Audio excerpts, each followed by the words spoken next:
Good morning on Saturday. It's actually already 11 a.m. I'm finishing my first part of my chess training. It's already 2 hours.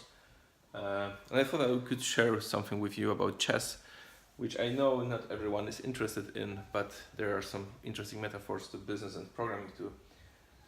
The parts of my chess training which I usually do are I study chess classics. Chess classics means I take, for example, such a book, which is a Russian book about a tournament which was played, a very popular tournament which was played in 1956. It's by David Bronstein. I happen to know Cyrillica, so the Russian language.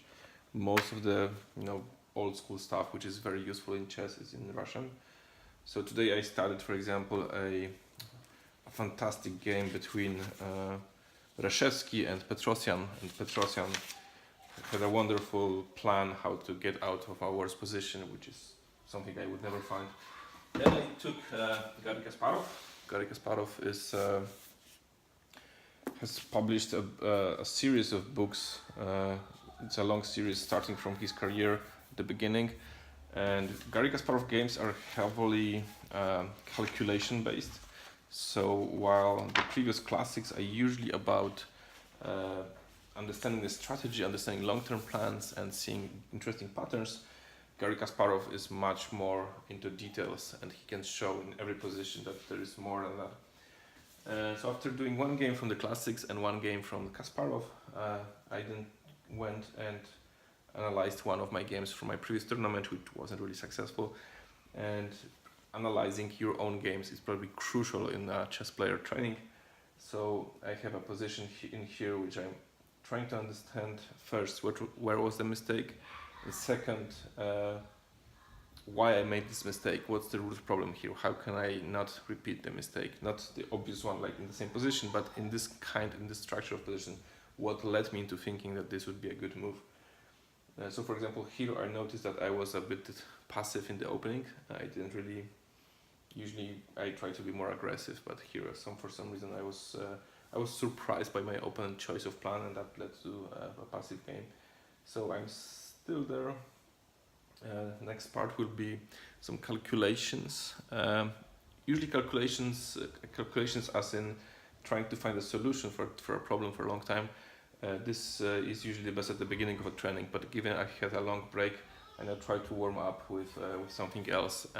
So calculation will be the next part, and then typical structures will be the last part probably for today. So that's it for chess training. The kids are already playing down there. You can hear the screams, so I will probably go and play with them later on. It's now 6 p.m. I've had a long day of different things, but it was really chess focused, and the reason I focus on chess today and overall recently is because I have decided on which tournament I go. Yesterday I received pairings, so I know who are my opponents, and I go to Lviv, Ukraine, one of my favorite cities in the world. So I'm very happy. I'm going with my friend who is also a chess player. I know whom I will play the first game, the second game, the third game, so I can focus now more, which is not very typical for chess tournaments that I know 3 weeks upfront who's my opponent. I have trained today many different things, focusing on being more precise with calculations. I think there's many similarities with programming, how I approach programming, but I think in programming it's at least in the cases of people, and me included, it's more rare that we learn from the programmers from 40 years ago or 50 years ago. In chess, today I studied some games from 100 years ago, and that's nothing unusual. That's actually really good because they were really good at strategy. And in programming, when it comes to calculations, I believe there are certain things like katas, cons, which let you being faster, sharper, more focused on details, so that your hard skill is much better. And with strategy, I think it's like the classic games. I think it's closer to thinking in bigger architectures. So for example, in Arkency we do a lot of event-driven architectures, and the events in different domains that we know, like accounting or invoicing or ordering, they actually are the same over the years. This doesn't change. This is like the classic games in chess. Accounting looked very similar like 40 years ago. We tried to think sometimes that it was something totally different, but actually it was the same. So we could gain a lot from probably learning from the previous times. I think it's just programming as a community, we are growing so quickly that so much things are now and here that we tend to forget about the older things. One of the older ecosystems which I like to be inspired from is definitely Smalltalk.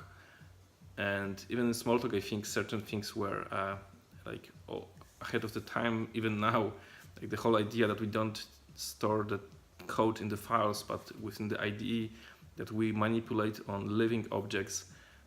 This is super inspiring, and actually with our current environments, current virtual machines, we're also getting there. So also with events, there are many event-driven architectures in the past, event sourcing, like even Git as a source control, and databases that are built on events. So it's all there, we can learn from that, and I'm happy to see and happy to hear when I see my friends, programmers, researching old stuff, because that's gives us, I think, deeper knowledge. And that's the same with chess, and that's the same with programming, and that's the same with business too. Thanks for watching my videos.